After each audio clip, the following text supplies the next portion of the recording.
the Ramayana. Pujaatman Sri Swami Jyotirmayananda ji.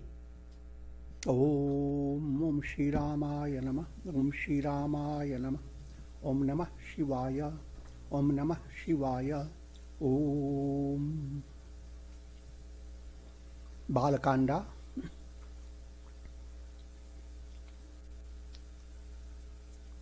Sri Rama relaxes at the end of the day and looks through his window and he sees the full moon shining. Thinks within himself, oh, mind turns to Sita. Is that moon as good as Sita's face?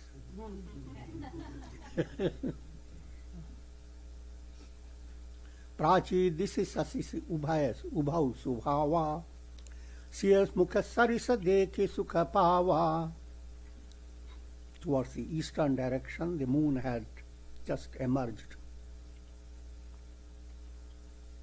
And first Rama was delighted to be reminded of Sita. Bahuri bicharu kinha manamahi siya vadana samahima karanahi. Immediately, by exercising his thought, being thoughtful, he said to himself, no, Sita's face is not to be compared with this old moon.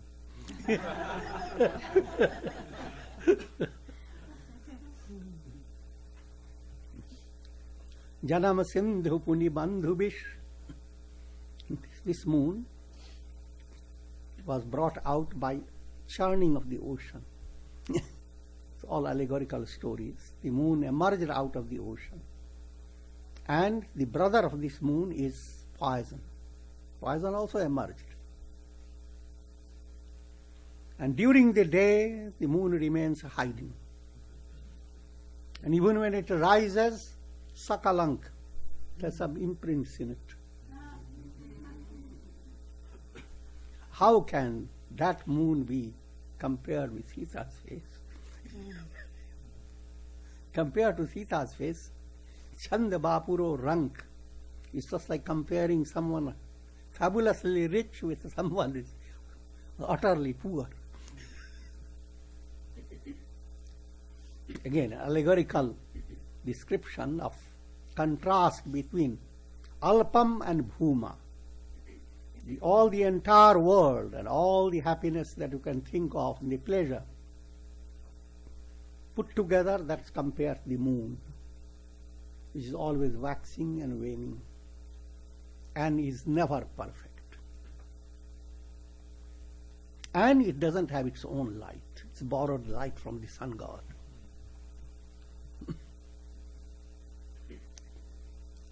That's the predicament of sakamya karma. As long as your actions are based on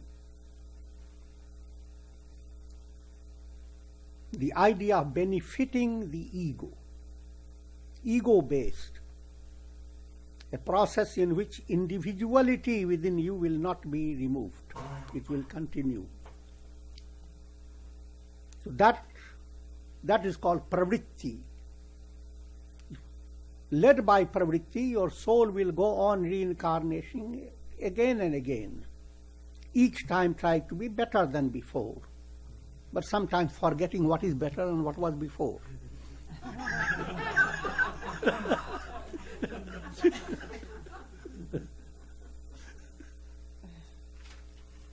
So moving with the same circle, vicious circle. That's, to the masses, seems this is the great thing.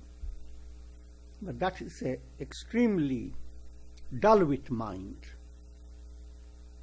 And all the pleasure, therefore, that people look for, work for, are excited about it, all that pleasure is compared to the moon. And movement towards that pleasure-based goal is called Dakshinayana, the southern path, where you end up with the moon. And Uttarayana is the northern path, where you end up with the sun. It's very highly allegorical, two paths. If you are following nivritti, the mind has come to the grip of realizing the goal is to be absolutely beyond the mind and senses, not in this realm of mind and senses. If that is understood by your mind, as you age, Agni Jyotirmayananda Krishnam, Gita gives in an allegorical description, your inward fire will continue to burn even at the time of death. That fire means if you are doing karma yoga, you continue to do your karma. Your increasing dispassion, that you are not dependent on the world. So death is not going to be a great frustration, a great shock, or a tragedy. It's a comedy of the highest type. That develops. That's Agni Jyoti. And you are guided by light, viveka, discriminative vision.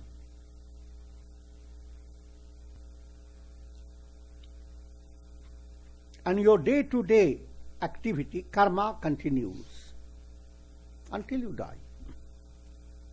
Jagnir Jyotiha Shukla. Then comes expansion in your heart. Feelings of your heart become more like Sita, loving Rama.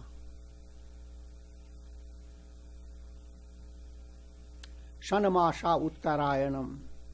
And then you enter into a process of expansion in consciousness.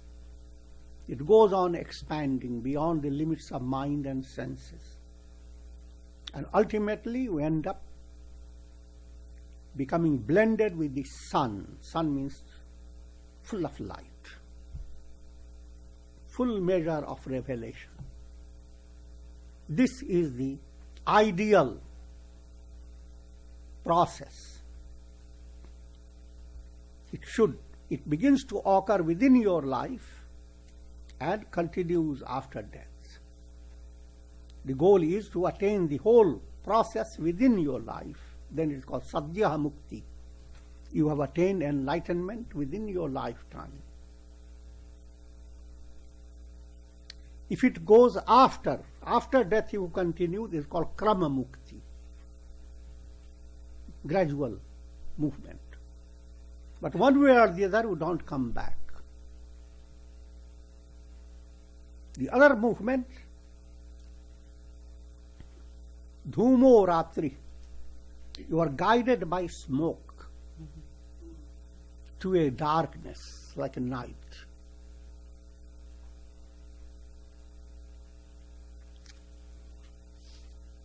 The deity of the night guides you. In other words, you are developing more attachment, more moha. So many people think of me, how can I get out of that? Or nobody thinks of me. I'm alone. I'm dying and nobody cares for me. Whichever way, the mind is under the grip of moha. Also, there is a lot of changes going on. Your nervous system is not in contact with a deeper level of your consciousness.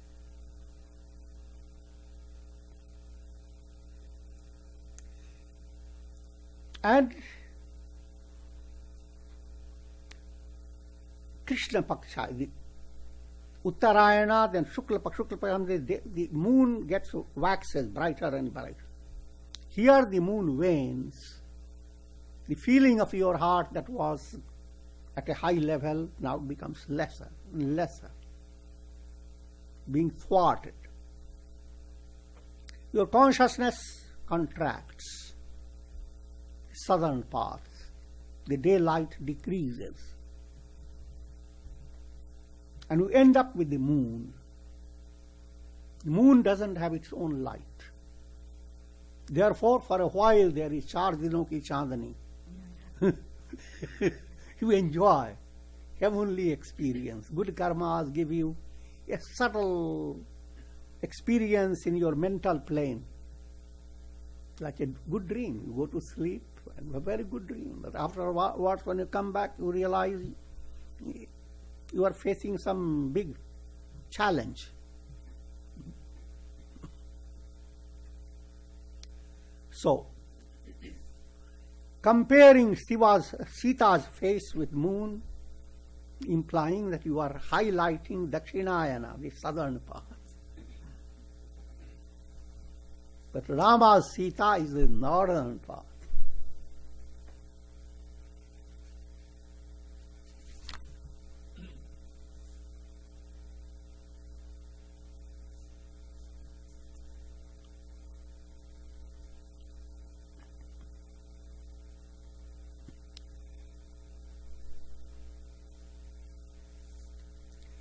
सिय स्वयं बरु देखिए जाई ईसु काहि धौ देई बड़ाई. Vishwamitra says, let's go this next day, and people have to go to the Swayambara hall with that project of breaking Shiva's bow. And so Vishwamitra says, let's go there, attend the ceremony.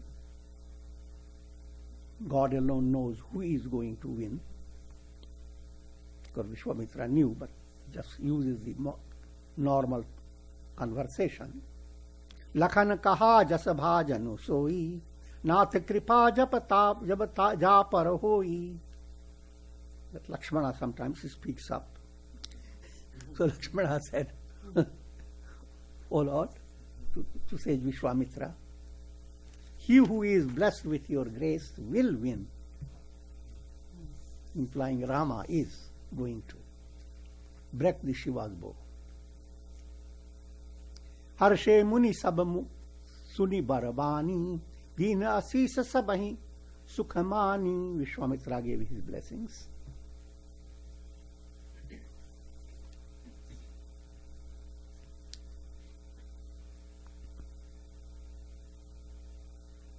Now when Rama and Lakshmana arrived at the Janaka's hall, Raja Samaj Virajat Rure, Udagana Mahujanu Jug Vidhi Pure. As if two moons have come in the sky, starry sky, lots of stars, and two moons have emerged. All the kings and people who were present, they were the stars. And the Rama and Lakshmana, their presence were like two moons.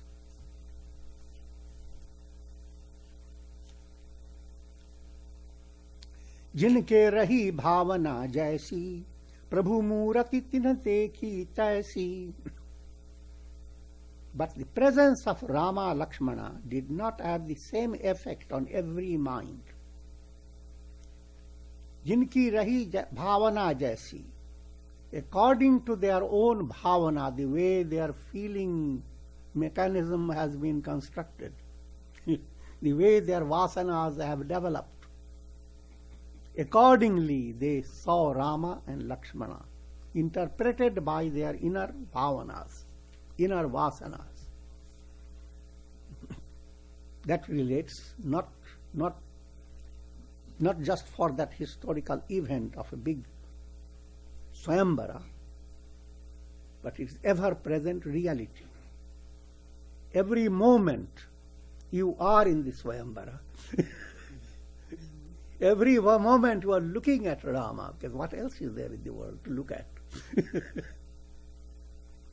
But you are seeing Rama according to the way your mind sees it, according to the specs of your vasanas, subtle desires.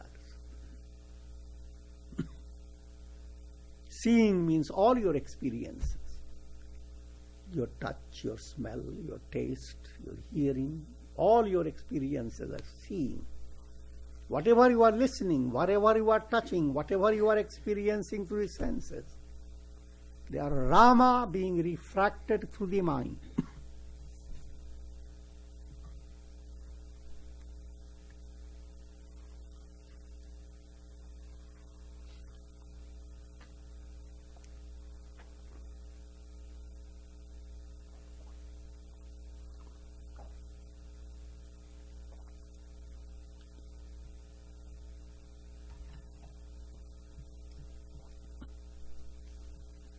So it's a famous statement. जिनके रही भावना जैसी प्रभु मूर्ति तिन्ह देखी तैसी देखहि रूप महारन धीरा मनहु वीर रस धरे शरीरा. People who are in the possession of rajasic strength,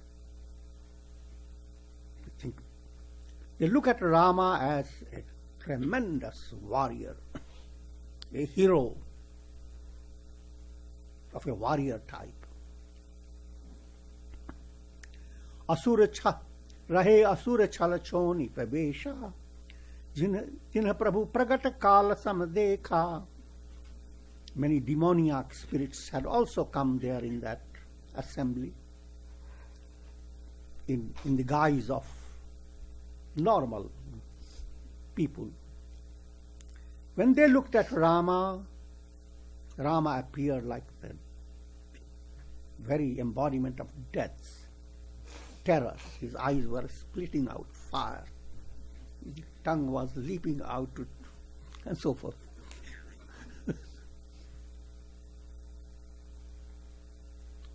नारी बिलो कहीं हर्षिहिय निज निज निरुचि अनुरूप. And people who have that melting, loving heart, they looked at him as supreme beloved.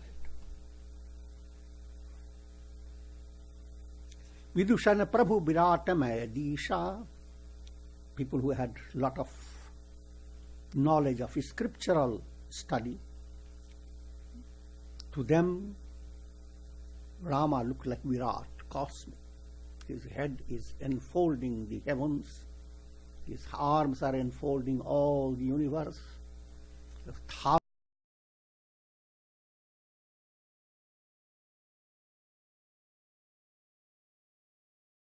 कहीं रानी शिशु सम प्रीति न जाति बखानी.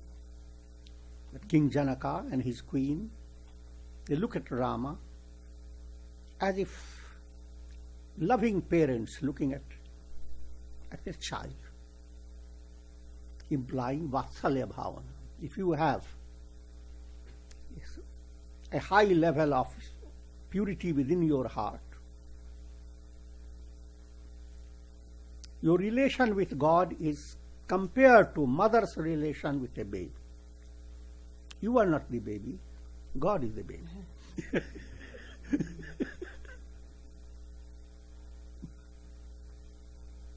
In other words, mother loves the baby but doesn't want anything from the baby.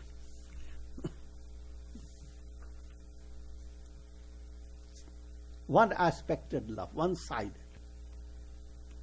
As you develop surrender to God, that surrender means you don't expect from God anything. So surrender reaches a higher level where you are just mother type, simply enjoying the God is there. That's, he looks at me, that's more than enough.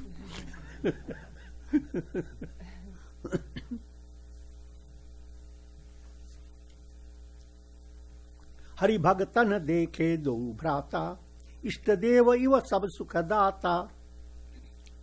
Devotees looked at him as their Ishtadeva, God that's their the highest God.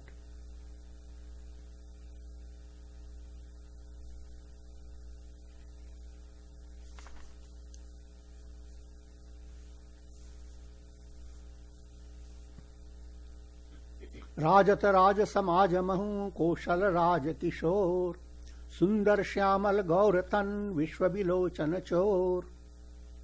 One way or the other, Rama and Lakshmana, they were like big robbers.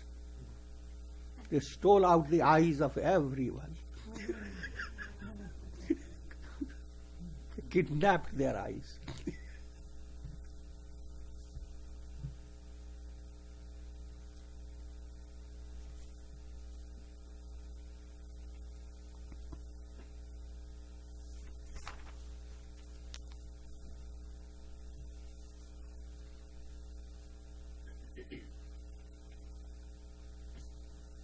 And there were lots of talks going on.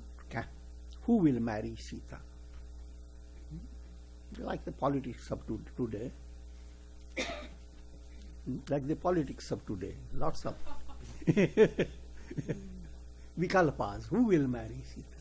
Who will break the bow? And people were started discussing, it would be wonderful if Rama married Sita. But how can Rama break that bow? Bow is so strong and Rama is so gentle and tender. And then others were saying, but don't be fooled. Sometimes those who are apparently very gentle, etc., they work out, they create immense power, they do miracles.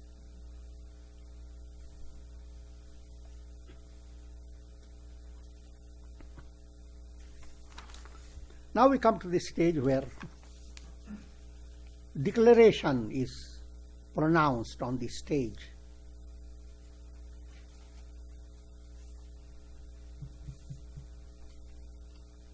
According to the ancient custom, a group of people, they sing the declaration. They are called bards.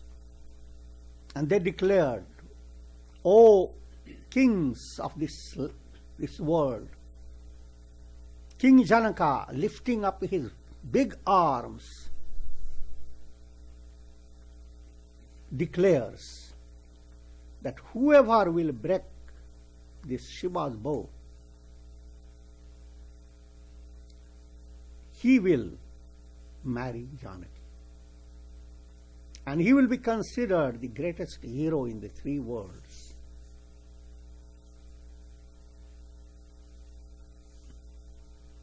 Immediately, great people who consider themselves great heroes, they slap their arms, exercise their muscles.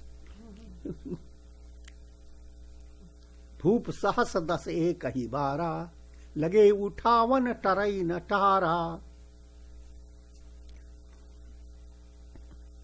10,000 people started lifting up the bow at one time. All this poetic, which gives rise to various discussions. How can Janaka allow 10,000 to do that? In fact, this whole thing being allegorical, it simply means so many types of minds want to attain, to get Sita. Thousands mind in a state of distraction, there are so many. Each one wants to have. And they are all trying to get Sita at every moment. Thousands of them, trying to break that veil of illusion. But that bow can't be tossed. It doesn't move even an inch. More careful writers describe it one after another. They try and they go back defeated.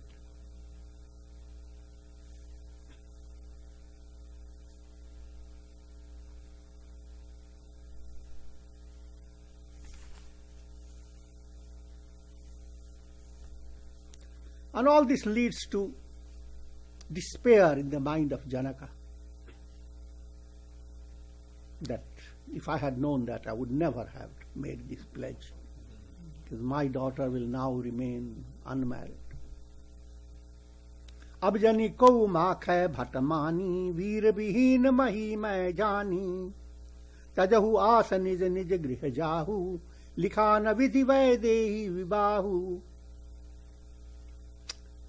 What I say should not displease you, O kings. Now I know the earth is devoid of heroes. It is not in the luck of Sita to marry anyone. That's her ill luck. She is going to be unmarried forever. That's the reality of the profound urge within you the bhavana, the feeling that has that urge, that Sita within you. She can marry only that level of wisdom which breaks the lure of coming back. But out of countless people, only Rama type can break it. Rama type is not many. And therefore, a sense of despair allegorically is being presented that it's not possible. But this is received by Lakshmana as an insult.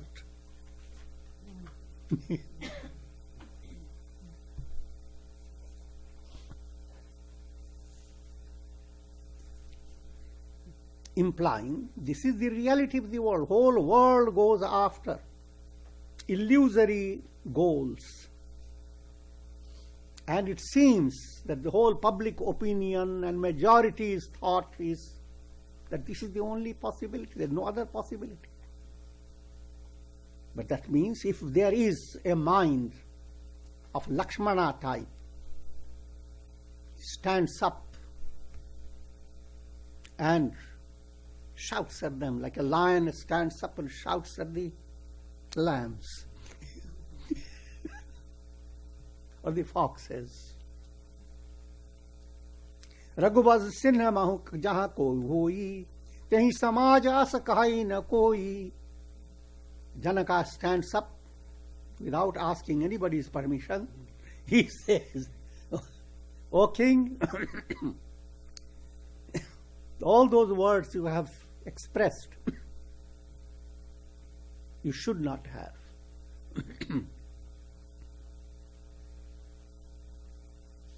Knowing that Raghukula Mani, Rama, is here in your congregation, here in your, among all these people, and in his presence you have uttered those words of insult. Sunahu bhanu kul panjal pankaja bhanu kahau subhavana kachuva bhimanu. Let me tell you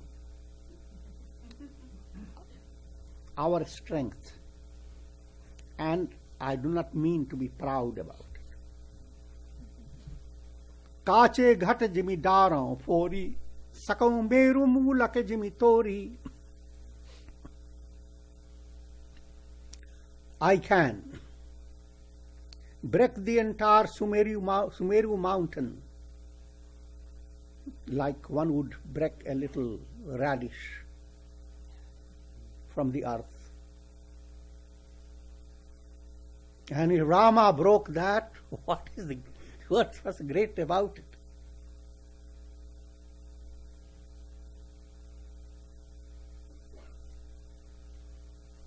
In other words, Rama can break it as if it's like a little straw. Nath jani as ayasu ho, kautuk karan biloki eso. If Lord Rama allows me, I can show my strength. Kamala nala jimi chapa chadhama. I will pick up that bow and stretch it, and for 100,000 miles I can run with it. Toro chatlak dandajimi tava pratapa balanat. And just like a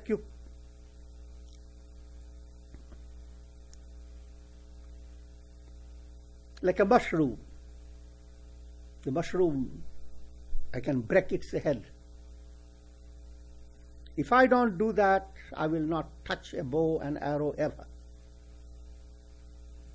When Lakshmana spoke, Dagamagani mahi digga jadole, the world began to shake. All directions trembled. That again is a highly figurative way to understand. When that inner pledge develops within your heart of breaking the illusion of pravritti, The whole world that is ready to go on welcoming you begin to shake.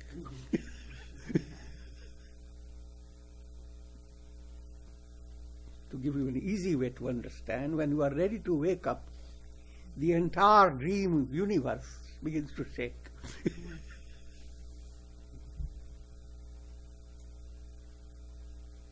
And from another angle, anyone who develops that type of mind influences the minds of all in a very profound way, goes on influencing. And that potentiality lies in every individual. No one is especially chosen. It's a matter of awakening it. And the simple method is devotion to God. Switching the mind from devotion to the superficial.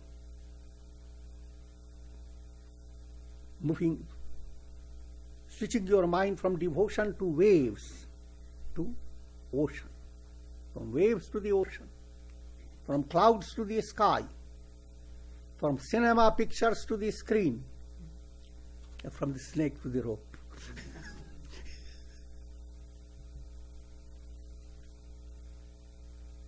From illusion to reality. Vishwamitra samay subhajani, bole ati sanehamay bani. Rama withdrew Lakshmana just by his movement of his eyes. And Vishwamitra, sage Vishwamitra, knowing that now the right time has come, he said, Utahu Ram bhanjahu bhavachapa, O Ram, rise, break this Shiva's bow, metahu tap Janaka paritapa, and relieve Janaka of his great stress.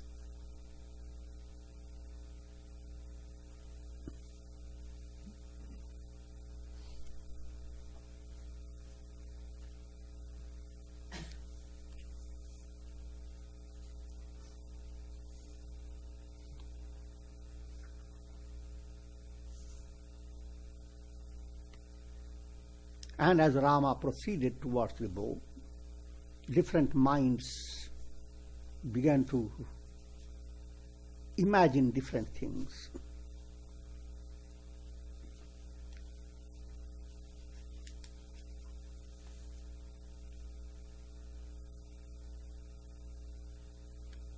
All those who are interested in Rama's marrying Sita, they went on praying, "Oh God, make this bow as light as possible."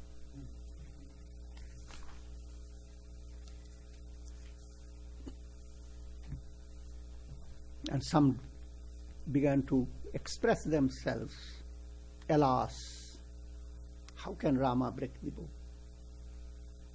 And the others began to comfort them, saying, "Kaha kumbhaj kaha sindhu apara, sokhev sujasu sakala sansara." Simply by seeing someone looking small, soft, you should not come to a conclusion that he is weak. Agastya Rishi was just an ordinary human being. Ocean that is vast. The scripture describes he sipped the ocean with 3 sips, and the entire ocean was dried up.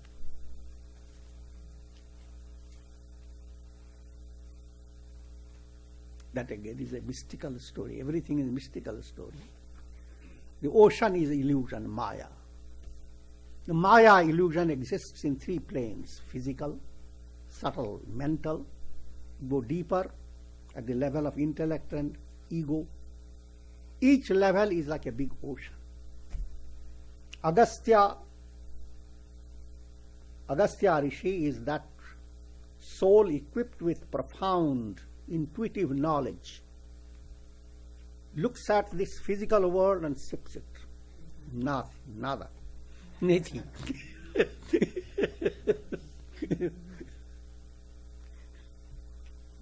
Then sips the subtle world and sips the third, the deepest within you.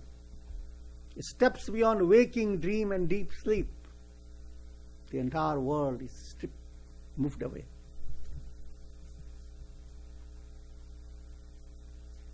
Who looks big? The world or Agastya? The ocean or Agastya? Ocean looks big but sipped up. Ravi Mandal dekhat laghulaga udayata sutribhuvan tamabhaga. If you want another illustration, look at the sun. How little it looks. Look at the earth planet, how big it is. Who illumines it? The little one. So is Rama, little one. But he is the illuminer. Not be fooled by his being little. Mantra parama laghu jasu bas vidhi harihara sura sarava. A mantra is very little. But a mantra controls all the deities.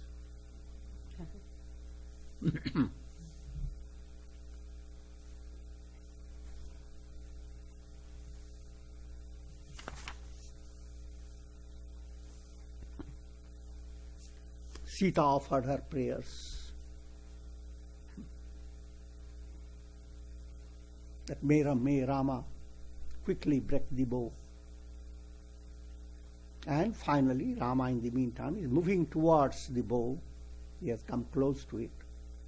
Lakhan lakheu raghu bans mani takeu har ko dand pulaki gata bole bachan charan chapi brahmand. Lakshmana sees Rama is looking at the bow. In case of Rama, is so gentle. He doesn't consider it is a challenging thing. It's like every wrestler goes always beating up their arms. Rama is going with it. Just soft pace, gracefully, as if he's looking at an ant. Implying spiritual ascent is graceful, like the blossoming of a lotus. But who study the science of blossoming and how many things go on, you will have to have a whole floral formula and many things about it.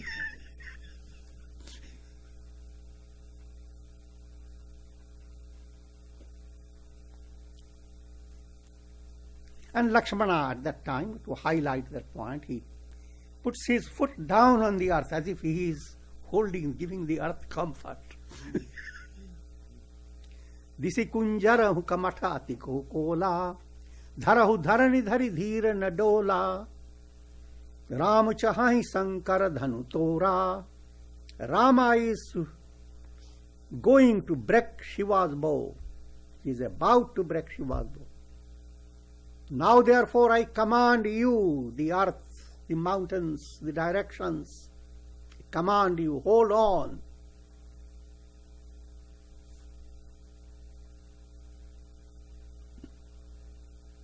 Chap sameep Ram jab aaye, nar nari ne sur sakrit banaye. All devotees and good people started offering their prayers for Rama to break the bow.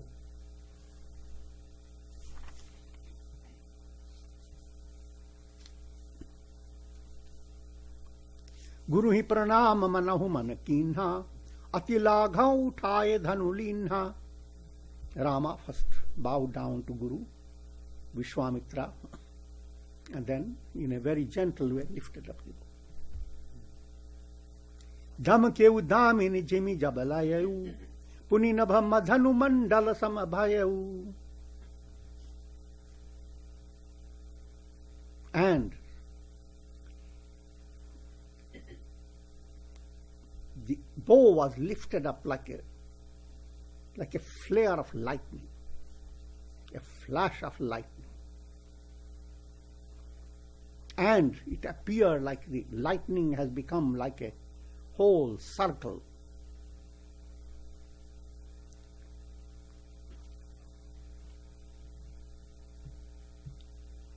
In brief, the bow being old broke down immediately,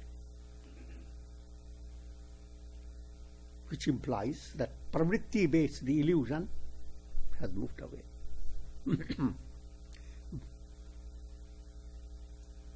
भरे भुवन कठोर कठोर रव रवि बाजी तजी पारगु चले चिक्करहि दिग्गज डोल मही अहि कोल कूरुम कलमले.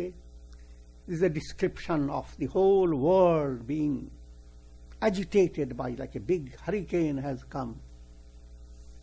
That's in a subtle plane. Because now it's leading the soul to the highest level.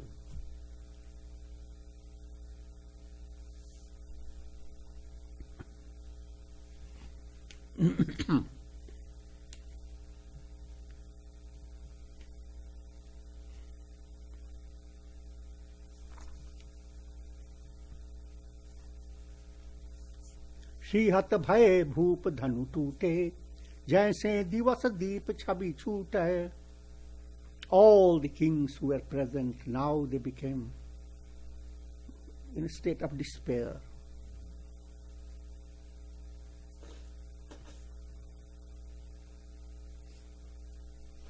Siya sukhain baraniye kehi bhati, but Sita was immensely joyous.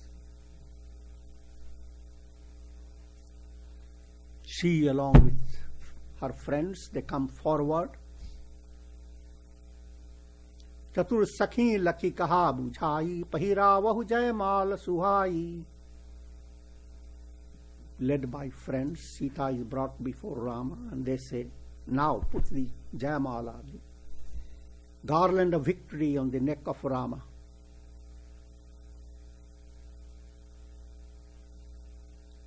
And it appears that 2 lotus stalks have come up with lotuses. The hands are lotuses and the arms are the stalks. And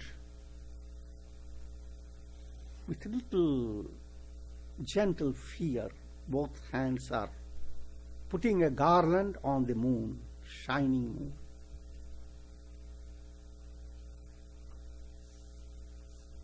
All these, if you go into details, many more things.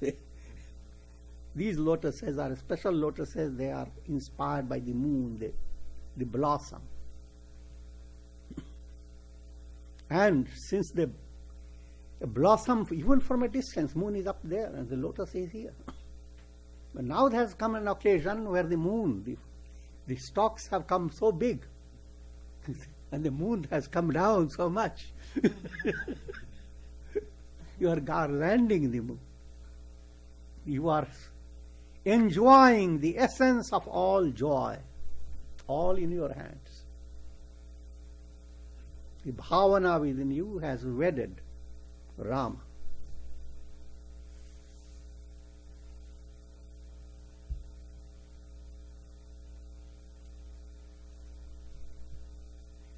नाचहि गावहि विबुध बबूत बधूति बार बार कुसुमांजलि छूटी.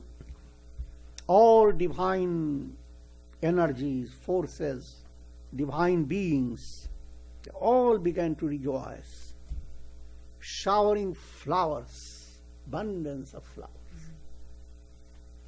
It happens always. Whenever you do good things, flowers come. You can't see them.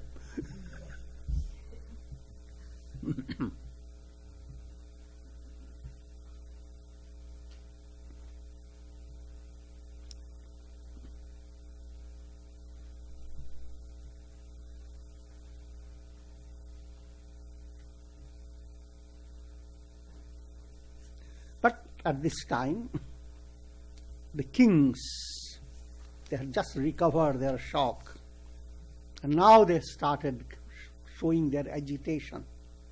Let not this Rama carry Sita away. We have come all the way and we will do everything to drive this Rama out.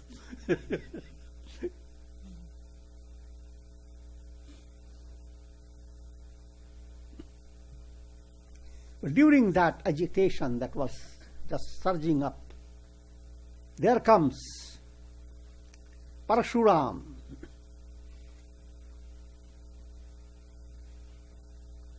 His presence, he comes with great kind of a Rudra, angry personality, with immense power. And now, what will happen? We'll keep it in suspense.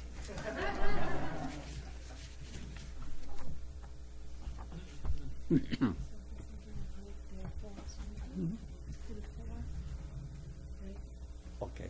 And then, would you like question answers now or after the last session? You can have some question answers here. Okay. Yeah.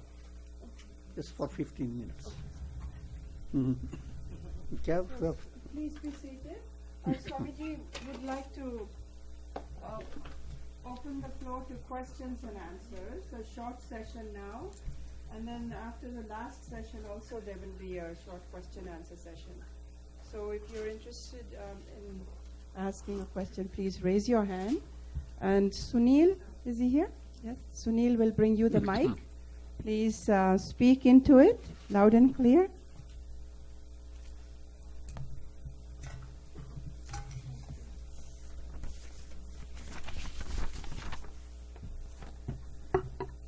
Thank you, Swamiji. Yesterday, One second, he wants to record it. Thank you, Swamiji. I have a few questions, but I limited it to one. They're very practical question. We can all relate to, I think, those deep samskaras. I think yesterday you used the word uttara vasana, such as a really strong anger. Like sometimes you're so angry you could kill someone, or maybe we feel such sadness or guilt that we can't even move in our lives, or those deep, deep vasanas. Could you give a very practical way to achieve mastery over that? What would you do in a very practical way to deal Simple with answer is day-to-day enrichment. Even things, problems of a health. If you are unhealthy, there is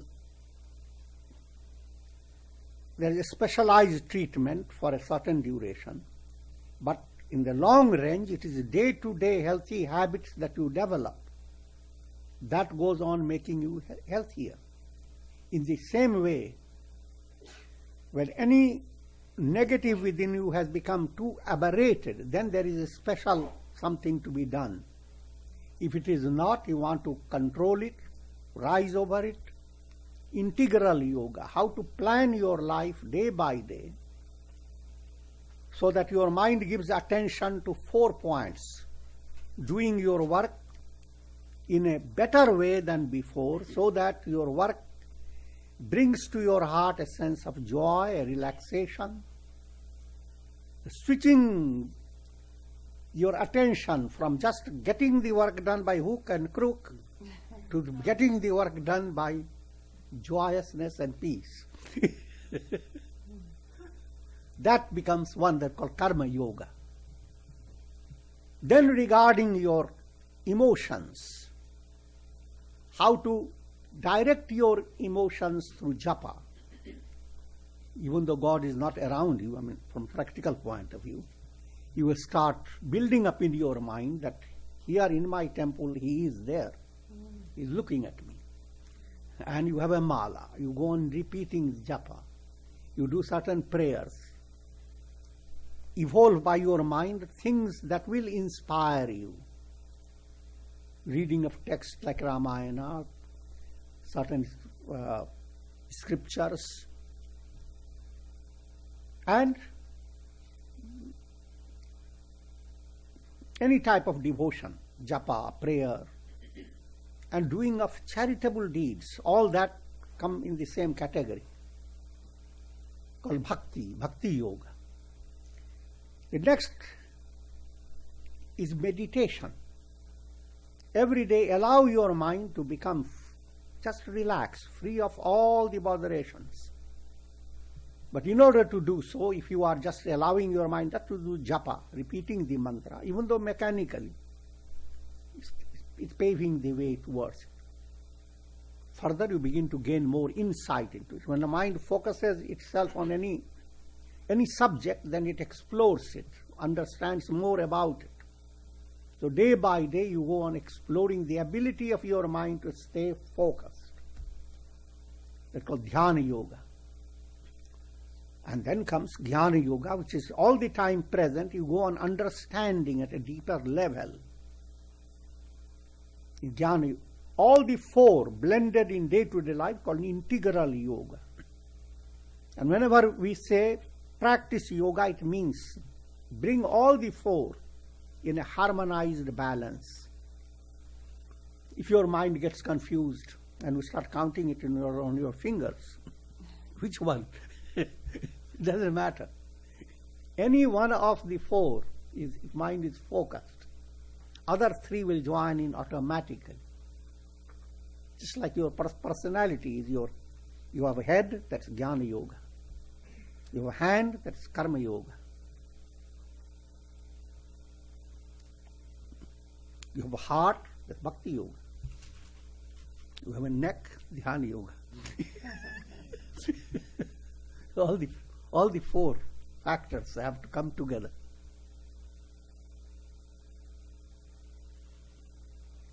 And when they begin to come together, every day's life becomes purposeful. You don't feel that you have lived so many days just for nothing. But every day you are definitely making something that is enriching you. That point develops in a person, then life is wonderful, no matter how it appears externally. But if that is not there, and externally you are getting fabulous wealth and all that, it's very shallow.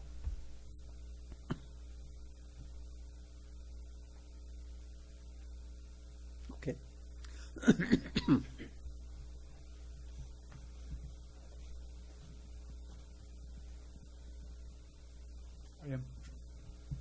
Hariam Puja Swamiji. My question comes from yesterday's talk on vasanas.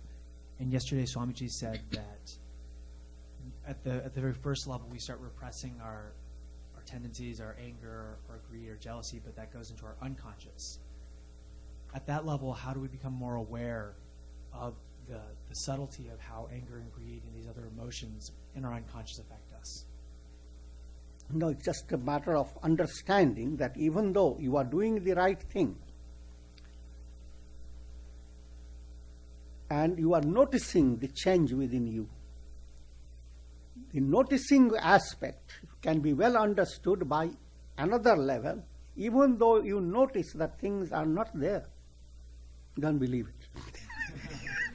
it. Continue. Even though unconscious is beyond your reach, you continue. Nobody sees the heart, but continues to take tonic.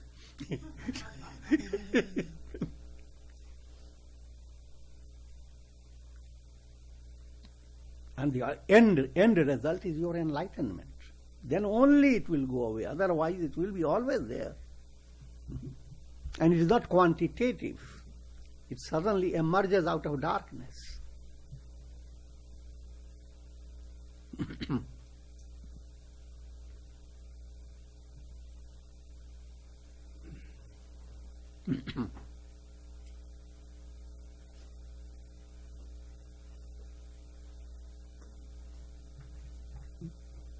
Where are you going? Okay, there. In ancient days, people used to meditate for a really long time, and then they get special powers. Why doesn't that happen today? Well, there are many people who have lot of powers. Those who have no powers, they have bombs.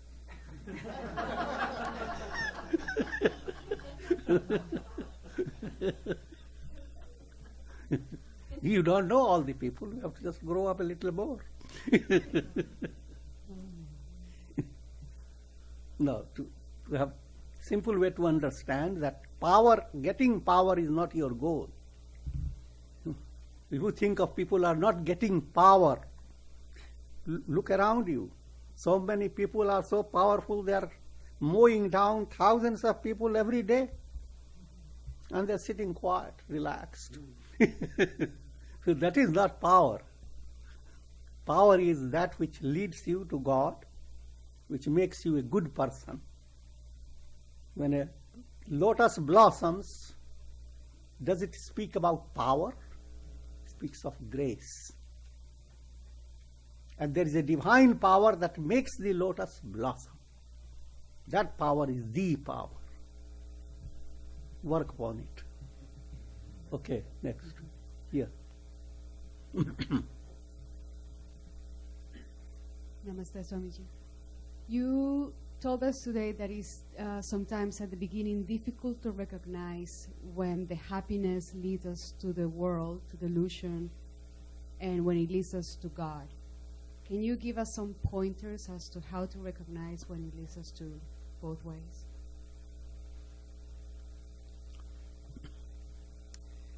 First, to know that things are not mathematical. When you are taking food, the food has a lot of nutrients. It also has a lot of things that are not good for you. They are in different proportion.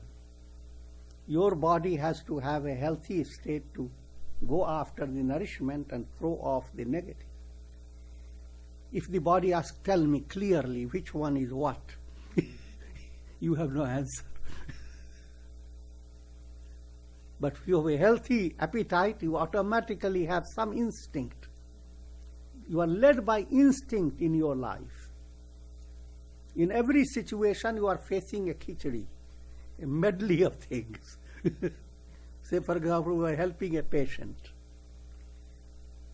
To what extent you are helping it joyously? To what extent are you helping the patient annoyingly, boring? You can't shift out all in mathematics. But you go on insisting the positive within you without calculation. The positive wins.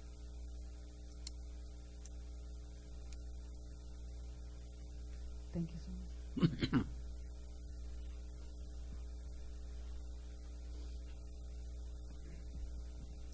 Swamiji, I may be thinking of the made-for-television movie, but weren't they trying to string the bow? Pardon? Weren't they trying to string Shiva's bow instead of trying to break it? You have to explain to me more. He's talking about the bow, Shiva's bow. Wasn't the challenge to string it instead of breaking it? It broke unintentionally. That's what he said. No, that's correct. The detail is correct. But all detail is only poetic. The basic point is removing the illusion of nivritti. Now, it's just like saying, lift the Maya. Then you say, whether should I roll it up?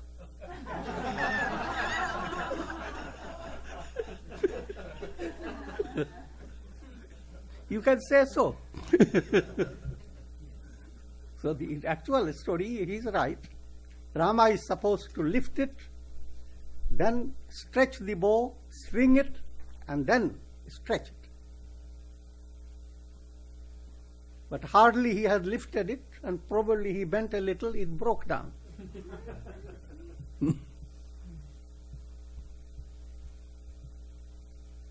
Yes.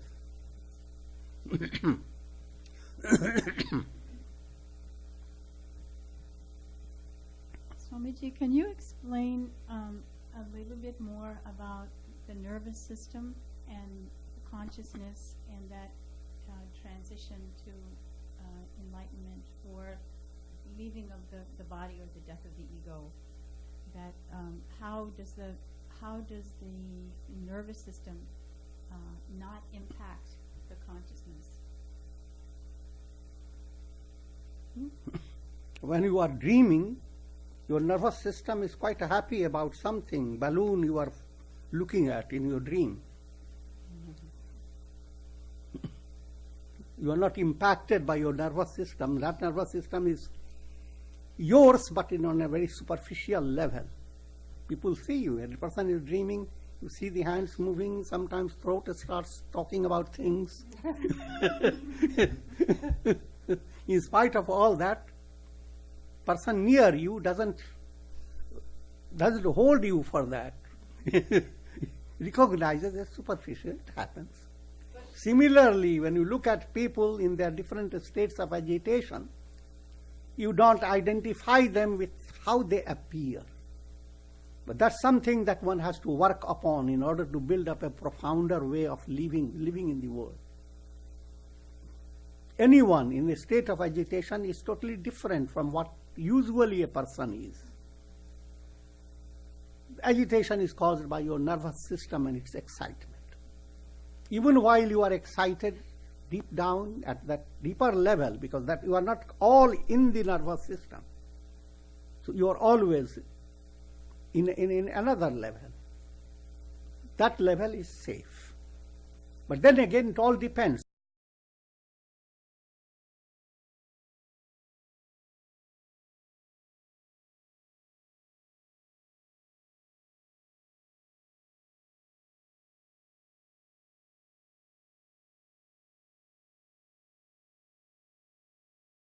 You do shavasana, make yourself dead, and then live. You train yourself to be above your nervous system.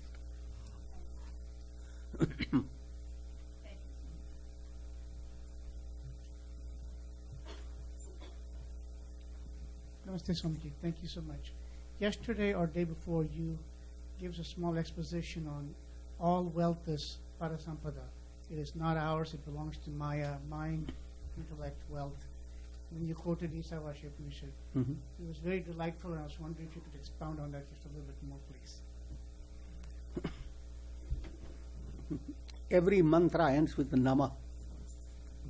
The implication of Nama is neither me nor mine. Nothing of this world is yours. That doesn't require much to understand. Soul is not going to be fulfilled because of very good body, because of very wonderful possession, because of all the attainments of the world. So all the attainments are parasampada, not your own.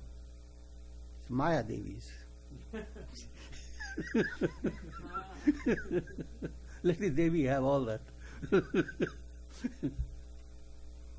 What's your own is to understand I am, that am I.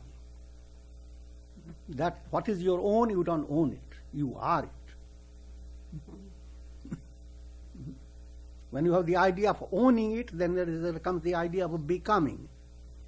And you go on becoming by putting on veils of illusion. And becoming doesn't become you.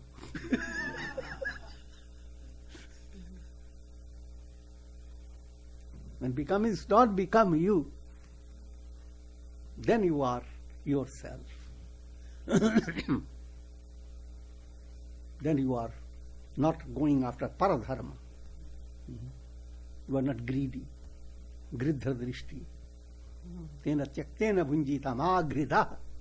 The very term gridha has come there. The greed comes from that word, grid. And gridha, vulture, comes from the same word. When a greedy person is described in a more express manner, this is a gridha. Mostly greedy people go after rotten things.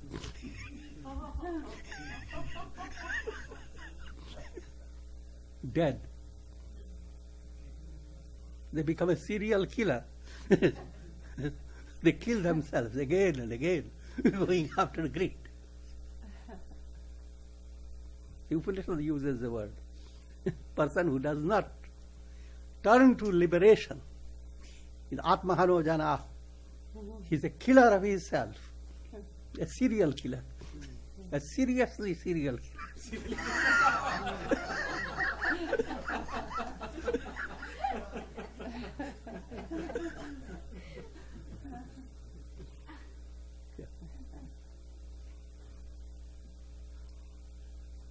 Okay? So I have a question. Yeah. Picking up on the child's question, could you talk a little about austerity? In the scriptures, you find virtuous people doing austerity for different reasons, and of course, demons also doing austerity and getting boons. Could you speak about that, please? Austerity in general is what you achieve by focusing your attention, concentrated mind. You can, whatever you want to achieve, you can do that through your mind. But mental concentration, if it is focused on something that is demeaning, something that is little value, or something that is negative, then that is tamasic, rajasic tamasic. It means you picked up quarrel with someone and you keep your focus that one day I'm going to revenge on it. All your concentration will give you that possibility. You will go through your website, will know all of his identity, will know all his details. All the concentration goes after it. I will succeed. But that success is not real success. You are simply moving negatively. So demons are moving negatively out because of their austerity, the way they are focusing their mind. Gods are succeeding by positive movement. They also have to do austerity. If you want to be positive, only difference is if you are positive, the movement becomes very joyous. It picks up its speed by divine grace and goes beyond your imagination. So austerity leads you to whatever you want.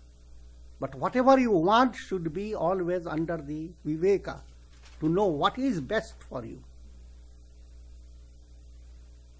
And another point, whether you know that you are practicing austerity or not, is a part of your life. Someone tells you, I'm coming on a certain date at a certain time. Now you have to just do austerity. Wait for the person.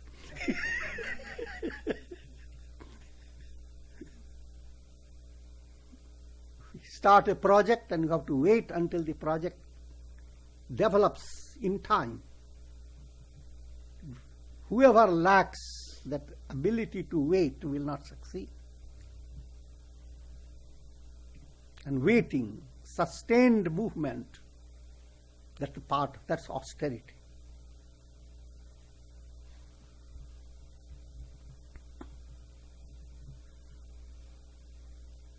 Okay, now we conclude.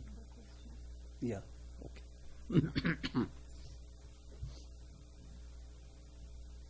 Swamiji, on the issue on satsang, when I come here, I feel the refined atmosphere. Mm-hmm. I sense an elevation and vibration in myself, and there's a beauty to coming here and hearing what you speak about, but also being in your presence here. There are times that I can't come here for different reasons, so I listen on the podcasts, but the sense that I have is not the same, and I'm wondering if the that's practical point is that when you are here, you are also being influenced by the minds of people. Because not only you are listening to me, you are looking at their faces also. I'm making jokingly, but the idea is you are in a mental environment. And that environment has a great effect on your mind. So you cannot exactly equal this by any other podcast. Nevertheless, if it is not possible, then it is something better than nothing, you see.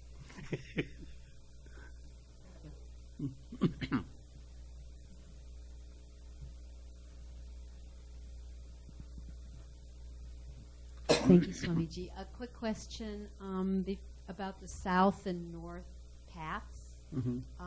The south one was called Dakshinaya. Dakshinayan. And Dakshinayana.